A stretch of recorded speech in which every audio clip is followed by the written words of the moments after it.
네가 대답했다. 저녁마다 앉는 의자에 걸터 앉아 검은 눈으로 여소녀를 보고 있었다. 솜을 약간 넣고 누빈 점퍼를 입었고 일하는 동안 머리를 쓰고 다녔던 모자를 왼쪽 무릎에 씌워둔 채로 방금 먹어치운 찐빵을 쌌던 포장지를 한 손으로 긁히고 있었다.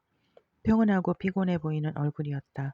네가 오디오를 도로 가지고 나타난 밤에도 저런 표정을 하고 있었던 것을 여소녀는 떠올렸다.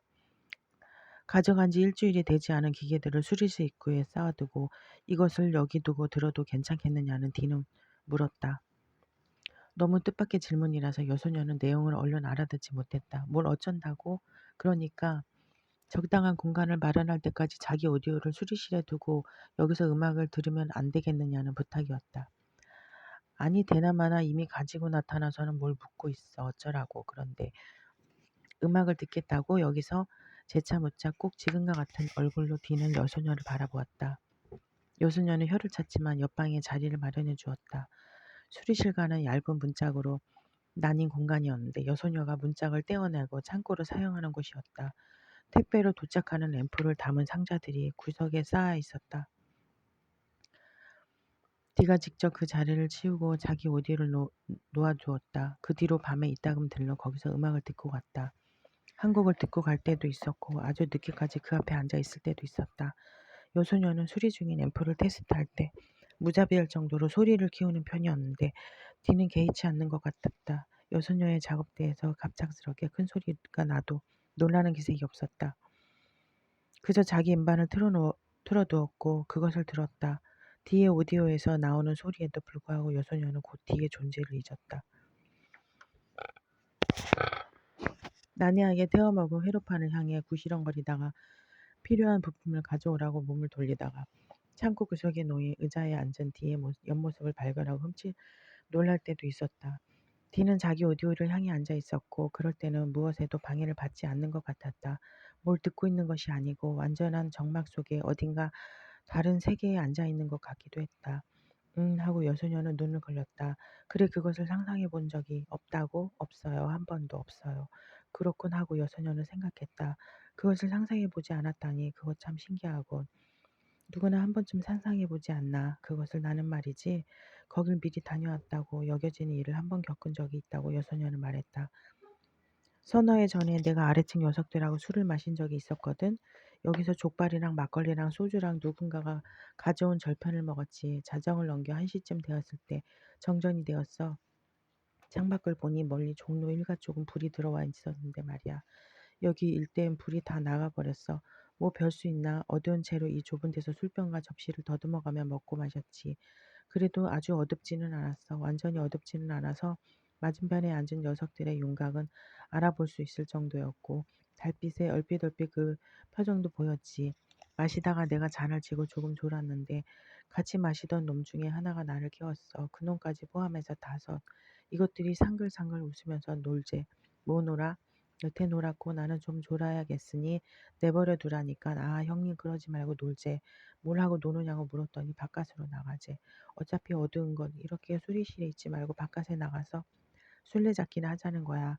아니 이렇게 야심하고 아무도 없는데 무슨 술래잡기냐고 하니까 아무도 없으니까 숨기에도 좋고 찾기에도 좋으니 하자는 거야.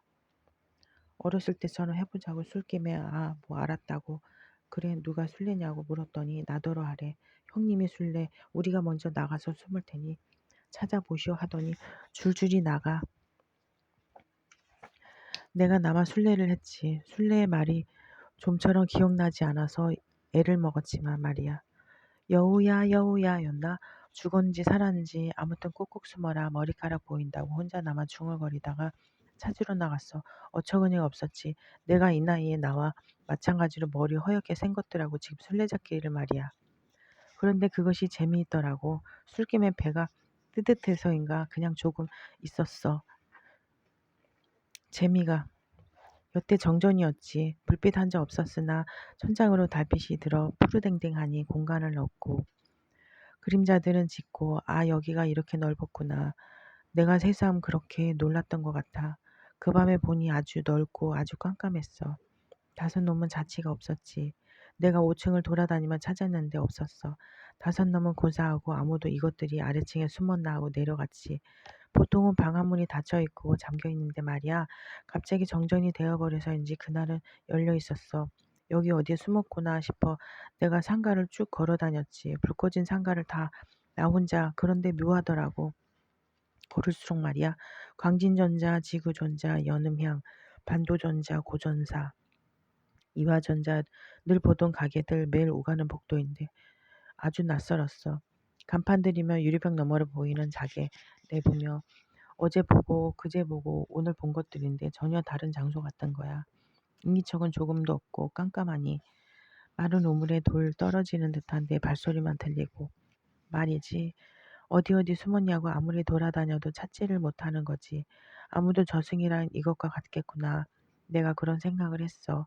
어느 순간 말이야 저승일 수도 있겠구나. 어느 순간에 그냥 쓱 그렇게 쓱 내가 이승에서 저승으로 넘어왔구나. 여기가 내 저승이라구나. 그런 생각을 했는데 마지막 말을 삼켰을 때 여소녀는 뒤가 중얼거리는 소리를 들었다. 1984년 2월 25일에 어디에 있었느냐고 뒤는 물었다. 그러니까 32년 전에 자신은 서해에 있었다고 뒤는 말했다. 바다는 멀리 있었고 다갈색으로 젖은 갯벌은 단단하고 차가웠죠. 어른들과 어린 사촌들이 그 바닷가에 함께 있었어요. 무슨 일로 우리가 거기 모여 있었는지는 기억나지 않아요. 가족 모임이 있지 않았나 싶어요. 나는 조개 같은 것을 캐내려고 조그만 삽으로 바닥을 파내다가 막 일어선 참이었고요. 어른들이 근처에 서 있었어요. 삽이나 양동이를 들고 말이죠. 바람이 좀 붙었던 것 같아요. 우리는 하늘을 바라보고 있었죠. 어른들이 몹시 당황한 얼굴을 하고 있었던 게 기억나요. 어른들이 모두 하늘을 보고 있었기에 때문에 아이들도 모두 하늘을 보고 있었죠. 하지만 아무도 없었어요. 하늘 말고는 아무것도. 우리는 사이렌을 들고 듣고 있었어요. 바닷가 전체에 울려 퍼지고 있었죠. 1983년 2월 25일에 북한의 공군이었던 이응평 대위가 러시아제 미국기를 몰고 남한으로 귀순한 일이 있었죠. 남한에서는 북한이 전투기로 공습을 시작했다고 난리가 났고요. 내 기억에는 이것은 그날의 광경이에요. 나는 어느 노인들에게 이응평 귀순 사건을 들었고 내게 그런 기억이 있다는 것을 최근에 떠올리게 되었는데 이것이 내가 만들어낸 기억인지 본래 가지고 있던 기억인지 확실하지가 않아요. 그 광경은 매우 선명하고 매우 정지되어 있어요. 긴 사이렌과 더불어 멈춰 있죠. 죽음을 생각할 때 나는 그런 광경이 떠올라요. 분명히 있었거나 너무 있었던 것 같은 순간들이요. 그것은 모두 과거이고 정지되어 있죠.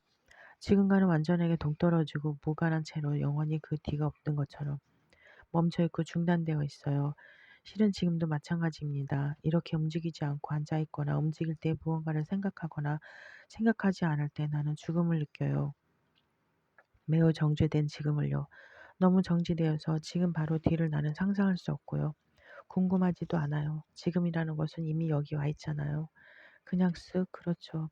아저씨 말대로 이미 쓱 따로 상상할 필요가 없어요. 그래서 나는 이 세계 이후에 저 세계라는 것을 상상하지 않습니다. 내가 현재나 과거를 생각할 때 그것은 매번 죽음이고 죽음을 경계로 이 세계와 저 세계로 나뉘는 것이 아니고 죽으면 죽음뿐이며 모든 죽음은 오로지 두 개로 나눌 수 있을 뿐이다.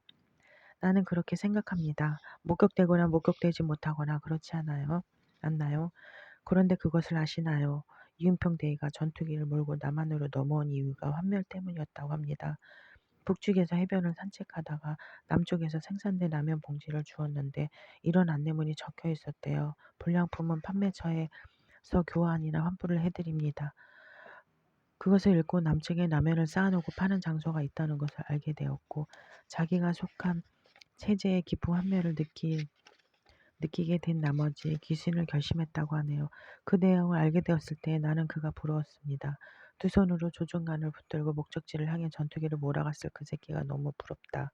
남쪽에 가요를 방송하는 라디오 채널의 주파수를 맞춰두고 음악이 흐르는 전투기에 실려 북측과 남측의 경계를 향해 날아가던 순간 그 아득한 허공을 날던 순간에 그가 말입니다. 죽음과는 얇은 금속판 한 겹만을 남겨둔 채 채공하고 있었지만 그는 분명히 환멸의 반대 방향으로 날아가고 있었어요. 그는 그것을 가지게 된 거죠. 탈출의 경험을. 내게는 그것이 없어. 내게는 내 환멸로부터 탈출하여 향해 갈 곳도 없는데요. 디는 박조배의 책을 침대 옆 바닥에 두었다가 잠들기 전에 펼쳐보았다. 노란색 가른끈이 책 중간에 갈색 가른끈이 마지막 페이지에 끼워져 있었다. 디는 가른끈이 2개 달린 책을 처음 보았다. 처음엔 아마도 책을 만드는 과정에서 실수가 있었나 보다 생각했지만 끈의 색이 다르고 거의 같은 자리에 나란히 달린 것을 보니 일부러 2개를 단 것이라고 아마도 책의 두께 때문인 것 같다고 생각하게 되었다. 디는 디디가 갈색이 아닌 노란색 가른끈을 나뉜 페이지까지 읽었을 것이라고 여겼다. 다 읽었다면 늘 하던 습관대로 맨 앞장이나 맨 뒷장에 가른끈을 모아뒀을 것이다. 노란색 가른끈은 246 페이지와 247 페이지 사이에 깊게 끼워져 있었다. 246 페이지의 마지막 문장은 이것이었다. 이것은 자기가 하는 일을 잘 모르는 사람들의 구차한 변명에 불과하다. 크리스토퍼 알렉산더 영혼의 건축. 안드라픽스 2013 247 페이지의 첫 번째 문장은 이것이었다. 사실은 그와 정반대다. 디디가 어디까지 읽었는지, 왼쪽 면인지 오른쪽 면인지, 왼쪽이라면 몇 번째 줄인가, 오른쪽이라면 어느 문단까지인지를 궁금하게 여기며 책을 펼치고 있다가 책장을 넘겨보았다. 종이가 두꺼웠으나 가벼웠고 거칠었다. 노란색 가른끈 뒤부터 책을 읽기 시작했다. 책은 다른 사물에 비해 덜 미지근하게 여겨졌다. 디는 매일 일을 마치고 돌아와 밤에 조금씩 독서를 이어갔다. 내용은 그다지 염두에 두지 않았다. 책의 무게와 냄새, 글자의 색이 잠드는 데 도움이 되었다. 디는 마지막 페이지에 끼워져 있던 갈색 가른끈으로 자기가 읽은 곳을 표시해 두었고 다음에 책을 손에 들며 거기부터 읽어서 읽은 뒤 그날 읽은 페이지에 갈색 가른끈을 끼워두었다. 갈색 가른끈이 본래 위치로 돌아간 뒤엔 첫 장부터 시작해 노란색 가른끈까지 읽었다. 이것은 자기가 하는 일을 잘 모르는 사람들의 구차한 변명에 불과하다. 246 페이지의 마지막 문장에 이른 뒤 갈색 가른끈을 노란색 가른끈과 나란히 두고 책을 덮었다. 디는 박조배의 책을 배낭에 넣고 출근했다가 다른 날보다 조금 이르게 퇴근했다. 땀에 젖은 작업복을 배낭에 넣고 책을 어떻게 할까 고민하다가 팔과 옆구리 사이에 끼고 명동으로 박조배를 찾아갔다. 무교이였고 약간 싸늘한 봄밤이었다. 박조배는 관광객으로 북적이는 명동거리에서 여전히 음반과 양말을 팔고 있었다. 감자를 튀기는 수레와 티셔츠를 파는 수레 사이에 박조배의 작은 수레가 있었다. 중국어와 일본어로 호객하는 소리와 서로 다른 음악 소리가 뒤집박죽으로 섞인 거리였다. 박조배는 두 손을 넓적다리 사이에 끼운 채 태계루 쪽을 바라보며 앉아 있었다. 오랜만이다. 박조배가 잠시 멍하니 뒤를 바라보았다. 이것을 돌려주러 왔다고 말하며 디가 책을 내밀자 박조배가 미간을 조금 찡그리며 그것을 받았다. 그래 이거 내 책이다. 박조배는 오래전에 디디에게 그 책을 빌려줬다고 말했다. 디디가 초대를 하러 명동으로 찾아온 적이 있었다고 박조배는 말했다. 너희들 옥탑으로 이사했을 때 집들이 한다고 오라고. 그래 디는 고개를 끄덕였다. 디디는 왜 같이 오지 않았느냐는 박조배가 물었다. 같이 오지 못했다고 디는 대답했다. 그래 디는 박조배가 자기 넓적다리 위에 올려둔 갈색 책을 내려다보았다. 커버에 손가락 자국이 길게 남아있었다. 저것은 누구의 것인가? 디는 생각했다. 내 것일까? 디디의 것일까?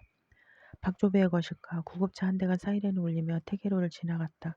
저녁 먹었느냐고 박조배가 물었다. 디는 고개를 저었다. 오늘은 가볼 데가 있어서 장사를 일찍 접을 참이었는데 그 전에 국수나 먹으러 갈 테냐고 박조배가 물었다. 디는 회원 사거리에서 박조배를 기다렸다. 수레를 두고 올 테니 거기서 기다리라고 박조배가 말했으니까 잠시 가지고 있으라며 도로 넘겨받아서 박조배의 책은 다시 뒤에 옆구리와 팔 사이에 있었다. 박조배가 대형각 빌딩 쪽 횡단보도 앞에 나타났다.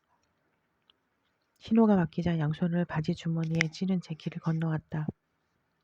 크고 묵직해 보이는 스포츠백을 한쪽 어깨에 걸고 있었다. 그들은 박조배가 자주 들른다는 소국로 국수집에서 국수를 한 그릇씩 시켜 먹었다. 실처럼 가늘게 자른 김과 파를 뿌려서 디는 국수를 먹는 내내 박조배의 책을 널쩍다리 위에 얹어두고 있었다.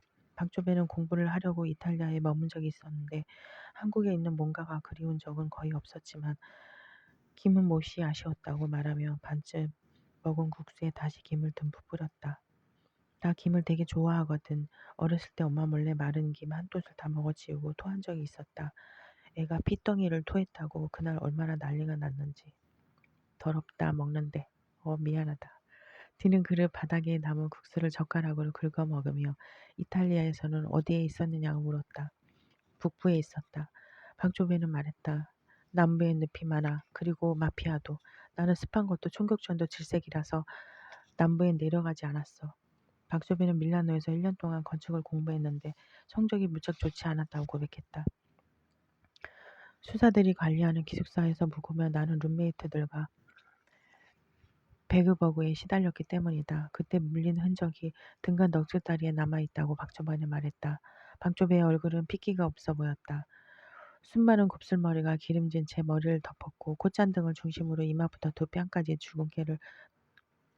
붉은깨로 덮여 있었다. 디는 박조배의 어린 시절을 떠올렸다. 그 얼굴에서 약간 길어졌을 뿐 거의 그대로인 것처럼 보였다. 오른손 검지가 안쪽으로 조금 굽어 있었는데 침묵할 때마다 왼손으로 검지를 비트는 버릇 때문인 것 같았다. 내 룸메이트를 박조배가 말했다. 걔들도 어떤 면에서는 나를 물었다고 할 수 있지. 걔들은 수사들에게 내 사생활을 일러바치고 나하고 같은 방을 쓰기 싫다고 돌아가면서 불평을 했어. 내가 자꾸 자기들에게 혁명 이야기를 한다고 뒷담화를 하고 다녔다.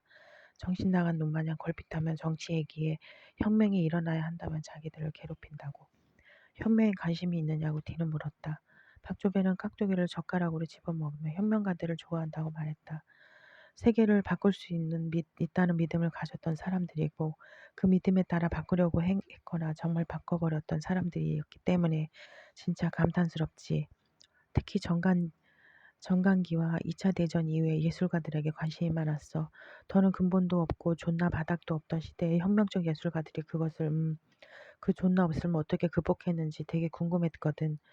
박조배와 디는 국수집을 나와 소곡로를 바라보며 잠시 서 있었다. 오가는 차량 없이 도로는 거의 비어 있었다. 디가 그때까지 가지고 있던 책을 내밀자 박조배는 그것을 물끄러미 내려다보고 있다가 돌려주지 않아도 괜찮다고 말했다. 너 가져. 그래도 되냐? 나는 이제 그런 건 읽지 않는다. 남의 나라 혁명사를 무용담처럼 읽어봤자 박조배는 스포츠백을 고쳐매면서 자신은 광화문 쪽으로 갈 거라며 너는 어디로 가느냐고 디에게 물었다. 디는 광화문 동화면세점 앞에서 버스를 타면 방으로 돌아갈 수 있었다. 그러면 같이 갈까? 박조배가 말했다. 그들은 프라자 호텔 쪽으로 걷기 시작했다. 프라자 호텔 측면으로 소곡로를 빠져나가자 서울광장이 있었다. 시청 상거리 방향으로 거대한 무대가 설치되어 있었고 많은 사람들이 잔디 위를 서성이고 있었다. 그들은 무대 앞을 떠나 세종대로로 이동하는 중이었다. 무대 위쪽에 모형배 한 척이 조명을 받고 떠 있었다. 아래쪽이 파랗고 위쪽이 흰 그 배를 디는 알아보았다. 오늘이 일주기라고 박조배는 말했다. 그 배가 가라앉는 지 1년이 되는 날 추모 행사가 있다는 것은 알고 있었는데 저녁 장사를 완전히 놓을 수는 없어. 강화문 분향소에나 가자고 마음먹고 있었다고. 내가 온 덕분에 조금 일찍 나갔다고. 박조배는 말했다. 디는 국화를 들고 걸어가는 사람들을 보았다. 기대에 달린 커다란 깃발 수십 개가 그들의 머리 위에 있었다. 소풍을 나온 것처럼 돗자리와 배낭을 가지고 있는 사람들도 있었고 근처 빌딩에서 바로 쏟아져 나오는 듯한 직장인들도 있었다. 세종대로엔 이미 차량이 통제되어 있었고 많은 사람들이 도로를 통해 강화문 방향으로 걷고 있었다. 박조배와 디는 그들의 뒤를 따라갔다. 강화문으로 다가갈수록 사람이 늘었고 흐름이 느려졌다. 청계관장 교차로에 이른 박조배와 디는 거기까지 걸어간 사람들이 서 있는 것을 보았다. 파란색 폴리스 라인을 두른 차벽이 세종대로를 가로막고 있었다. 도로는 젖어 있었고 우비를 입거나 우산을 펼친 사람들이 길을 트라고 외치고 있었다. 매캐한 냄새가 났다. 목의 점막을 따갑게 자극하는 입자가 공기에 섞여 있었다. 디는 트럭 위에서 차벽 너머로 사람들을 내려다보고 있는 둥근 헬멧을 보았다. 강화문 쪽으로 건너갈 수 없었다. 박조배는 전철역을 통해 강화문으로 건너가고자 했으나 지상에서 지하로 내려가는 입구가 막혀 있었다. 형광 녹색 덧옷을 입고 헬멧을 쓴 전투경장들이 계단을 메우고 서 있었다. 전철역 안에서 위로 올라오지 못하는 사람들과 지상에서 전철역으로 내려가지 못하는 사람들이 경찰에게 항의하고 있었으나 대답도 움직임도 없었다. 버스 정류장은 경찰버스로 가로막혀 쓸먹게 되어 있었다. 이제 어떻게 할까?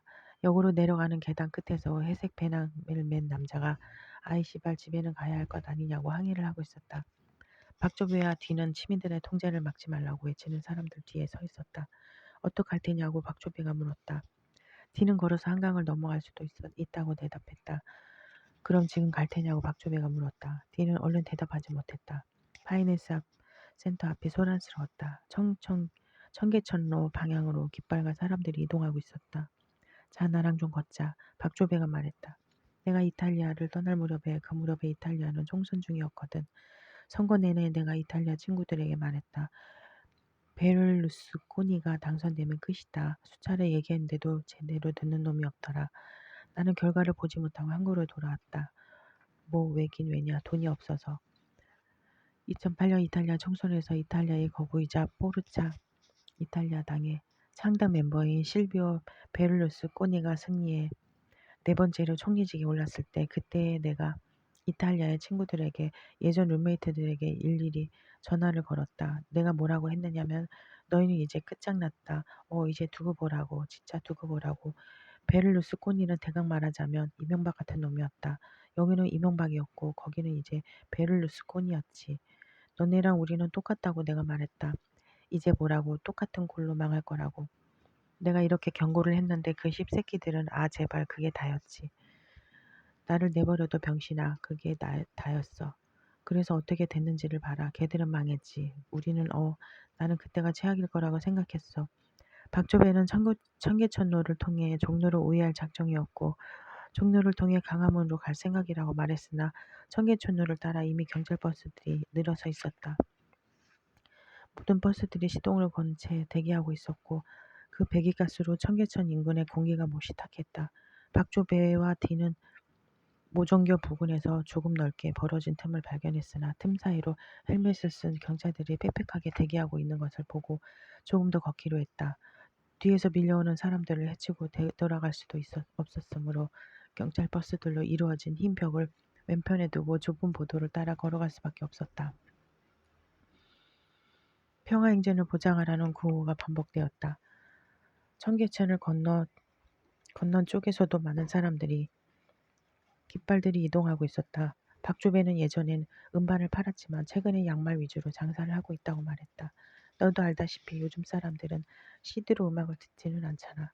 중국인이나 일본인이 아이돌 음반을 가끔 사가지만 그래도 압도적으로는 양말이다. 아이돌 얼굴하고 동물 캐릭터가 그려진 양말이 잘 팔린다고 박조배는 말했다. 박조배의 운동화끈이 자꾸 풀어졌고 그때마다 박조배와 디는 청계천 철책 쪽으로 비켜섰다. 세 번째로 끈이 풀어졌을 때 디는 손을 내밀어 박조배와 스포츠백을 받았다. 박조배가 발등 위로 조급하게 매듭을 묶는 동안 디는 박조배 스포츠백을 어깨에 걸고 있었다. 무거워 보였는데 보이는 것보다도 훨씬 무거웠다.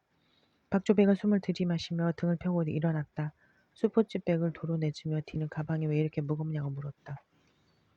박조배는 스포츠백을 툭툭 두드리며 이 가방에 전 재산이 있다고 말했다. 개인적인 수집품이지만 견본으로 매대에 올리기도 하는 희귀한 음반 몇 장, 현금과 금목걸이, 요즘 읽는 책, 속옷과 세면도구, 물과 에너지바도 있으니 유사시에 나는 이 가방만 챙기면 된다고. 여기 든 것으로 며칠은 버틸 수 있다고 박조배는 말했다. 유사시라면 예컨대 전쟁이나 방사능 유출이지. 디와 박조배는 속도가 느려진 인파와 더불어 잠시 서 있다가 다시 천천히 이동했다. 박조배는 조금 전에 묶은 매듭이 다시 헐거워지지 않았는지 살피며 걷고 있었다. 여기 사람들은 그런 일들이 아주 일어나지 않을 것처럼 굴지만 그런 일들은 그렇게 벌어진다고 박조배는 말했다. 무시에 사람들이 방심하고 있을 때 그러면 사람은 증발하고 그들의 방과 물건들이 남는다. 유럽에서는 지금도 오래된 빌라에서 그런 방들이 발견되고는 한다. 내가 이탈리아에 있을 때 파리나 런던 어딘가에서 그런 방이 발견되었다는 뉴스를 가끔 보았다고 박조배는 말했다. 전쟁 때 떠난 사람이 돌아오지 않아 70년 동안 문이 닫힌 채로 방치되어 있다가 발견되는 방들. 그런 방에 남은 사물들은 그 자체가 유령인 것처럼 보여. 뚜껑 열면 향수병과 분첩이 놓인 화장대, 박제된 타조의 등 위로 급하게 던져진 숄, 마지막으로 차를 마신 흔적이 그대로 남은 탁자나 불 꺼진 난로 앞으로 내던져진 장화. 그런 것들은 어떤 순간에 직전이라는 것을 생각하게 만들고 그 순간까지 그 방에 머물던 사람이 어딘가에서 영영 증발되었다는 것을 말해주는데 그 증발의 순간이 아주 갑자기라는 것을 보여준다고 박조배는 말했다. 그들은 강통교를 지나 강교 사거리에서 왼쪽 길로 접어들려고 했으나 우정국로 역시 경찰버스로 가로막혀 있었다.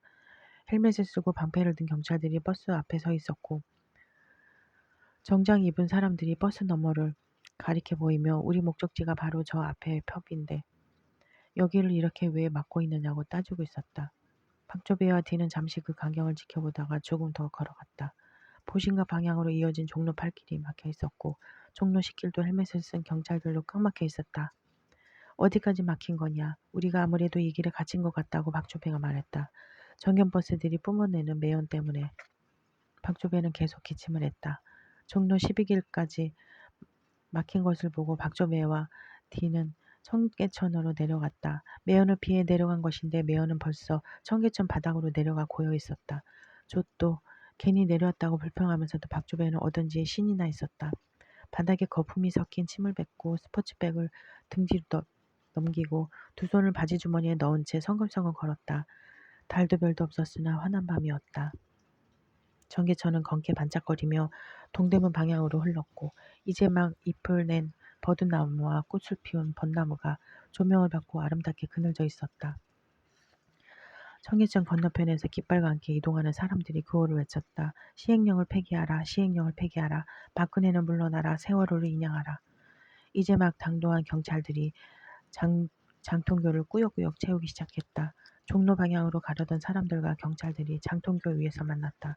박조배와 디는 걸음을 멈추고 장통교를 올려다보았다. 방패와 헬멧들이 가로등 불빛을 받고 번쩍였다. 고함과 비명이 이어졌다. 밀고 밀리는 발소리와 몸싸움으로 장통교가 소란스러웠다. 조짐은 들린다고 박조배가 말했다. 조짐? 디는 박조배를 돌아보았다. 매연 때문에 눈이 몹시 빽빽했다. 유사시라는 말은 비상한 일이 벌어지는 때라는 뜻인데 비상한 일은 늘 일상에서 조짐을 보이기 마련이라고 박조배는 말했다. 갑자기라는 것은 실은 그다지 갑자기는 아니라는 이야기였다. 불시에라는 것은 내 생각에 우리가 모르는 척을 하고 있었다는 것을 의미할 뿐이다. 우리 일상을 말이다. 일상에 조금이 다 있잖아. 전쟁을 봐라. 맥락 없는 전쟁이 없고 방사능도 마찬가지. 원전이라는 조짐이 있으니까 유출도 있는 거잖아. 지금도 그렇다. 내게는 언제나 지금이 그래. 지금은 꼭 정강기 같다. 1차 대전과 2차 대전 두 개의 거대 전쟁 사이엔 조짐이 아주 충만했지.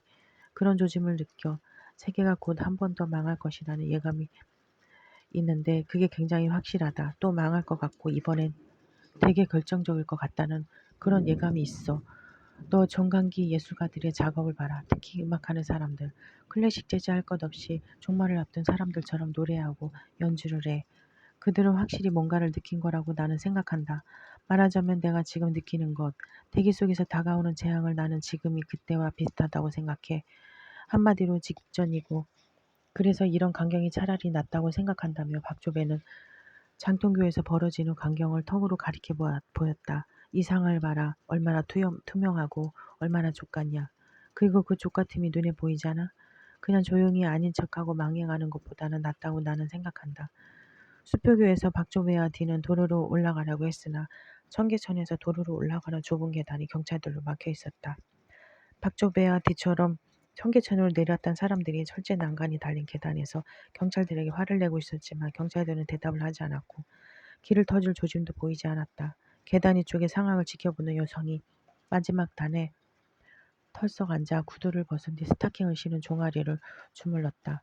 몇 사람이 청계천 측벽에서 풀썩 뛰어 철쭉이 자라는 화단 위로 기어오르기 시작했다.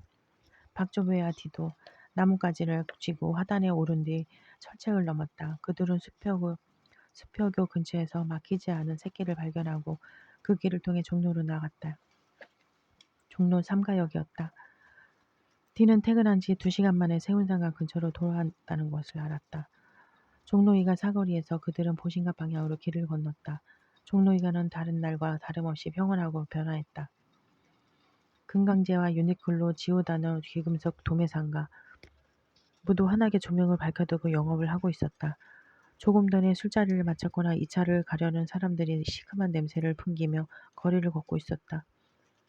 잡화점이나 봄 특선 메뉴를 파는 음식점들은 투명한 문을 열고 음악을 틀어두고 있었다. 공기에 KFC의 닭튀김 냄새, 배어 있었다. 도로는 거의 비었고 청계천을 빠져나온 사람들이 점점 이 광화문 방향으로 걷고 있었다.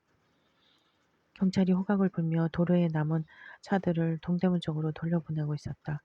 박조배와 디는 취한 사람들과 데이트를 하러 나온 연인과 봄을 맞아 겨울 외투를 벗고 나온 사람들 틈에서 걸었다. 보신각 근처로 갈수록 보도는 한산해졌다. 종각을 지나면서 그들은 도로로 내려갔다. 양쪽 보도는 경찰버스와 병력으로 막혀 있었다. 박조배와 디는 차량 통행이 완전히 사라진 도로를 걸어 세종대로 사이거리에 이르렀다. 그곳의 당도에서야 그들이 청계광장 쪽에서 목격한 차벽 뒤로 몇 겹의 벽이 더 있었음을 알았다. 북쪽과 남쪽을 잇는 세종도로는 두 겹의 차벽으로 가로막혀 북쪽으로도 남쪽으로도 갈 수 없게 되어 있었다. 뒤는 오가는 차도 행인도 없이 넓은 도로가 깨끗하게 비어있는 것을 보았다. 국화를 진 젊은 여성과 남성이 차벽 사이를 들여다보며 광화문 광장 쪽으로 나갈 틈을 찾고 있었다. 뒤는 그들이 틈을 찾아내지 못하고 달각거리는 발소리를 내며 종각 쪽으로 점점 이동하는 것을 지켜보았다. 세종대로 사거리는 두 개의 긴 벽을 사이에 둔 공간이 되어 있었다. 고요하게 정지되어 있어 진공이나 다름없었다. 40여 분 전에 박조배와 디가 머물고 있던 청계광장 쪽에서 함성이 들려왔다. 이제 어떻게 할까? 디는 경찰버스 너머로 솟은 이순신 장군 동상을 바라보았다. 저 소리는 이 간격을, 이 진공을 도저히 통과하지 못할 것이라고 생각했다. 조배야, 이것이 혁명이로구나. 디는 생각했다. 우리는 우회한 것이 아니고 저 차벽을 만들어내 흐름을 충실하게 따라 찌꺼기처럼 여기 도착했구나. 혁명은 이미 도래했고 이것이 그걸 아니냐고 디는 생각했다. 혁명은 거의 가능하지 않도록 하는 혁명, 격벽을 발명해낸 사람들이 만들어낸 혁명. 밤공기가 싸늘했다. 박조배는 바지주머니에 손을 넣고 서서 교부 빌딩을 바라보고 있었다. 너 거기가 이 도시의 1번지라는 것을 아느냐고 박조배가 말했다.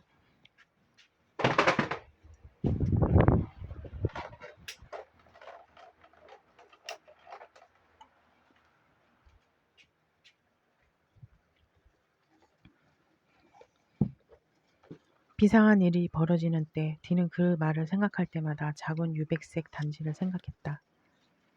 디디의 폐가루를 담은 유골단지. 그것을 본 지도 1년이 넘었으나 생각하는 것만으로도 그것은 디의 손 안에 있었다. 두 손 안에 그리고 그것이 매우 미지근할 거라는 생각을 하는 것만으로도 고통스러워 디는 눈을 감았다. 그 몸이 모두 그 작고 단순한 단지 안에 담겼다는 것을 생각하는 것만으로도 디에게는 박조배의 배낭 같은 것이 필요 없었다. 비상한 일이 벌어지는 때라는 것이 따로 있을까? 그것이 따로 있다면 이렇게 끝날 조짐도 없이 계속 이어지고 있을 리가 없었다. 그렇다. 이어지고 있다. 조짐도 무엇도 없이 이렇게 이어진다. 박조배는 금방이라도 세계가 망할 것처럼 이야기했으나 디는 의아했다. 망한다고? 왜 망해? 내내 이어질 것이다. 더는 아름답지 않고 솔직하지도 않은 삶이 거기에 망함조차 없고